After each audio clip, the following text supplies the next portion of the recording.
এরা হচ্ছেন ইসলামের ইতিহাসের সবচেয়ে সাহসী 5 নারী।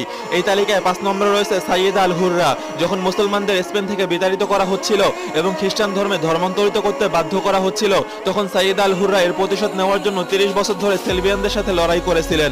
এই তালিকায় 4 নম্বরে রয়েছে হযরত আসমা বিনতে ইয়াজিদ রাদিয়াল্লাহু তাআলা আনহা, যিনি ইয়ারমুকের যুদ্ধে তাবুর বাঁশ দিয়ে 9 জন রোমান সৈন্যকে হত্যা করেছিলেন। 3 নম্বরে রয়েছে হযরত খাওলা বিনতে আল আজওয়ার রাদিয়াল্লাহু তাআলা আনহা। ইয়ারমুকের যুদ্ধে হযরত খালিদ বিন ওয়ালিদ রাদিয়াল্লাহু তাআলা আনহু তার বীরত্ব ও সাহসিকতা দেখে স্তব্ধ হয়ে গিয়েছিলেন। এই তালিকায় 2 নম্বরে রয়েছে হযরত সুফিয়া বিনতে আব্দুল মুত্তালিব রাদিয়াল্লাহু তাআলা আনহা, যিনি রাসূল সাল্লাল্লাহু আলাইহি ওয়াসাল্লামের ফুফি ছিলেন।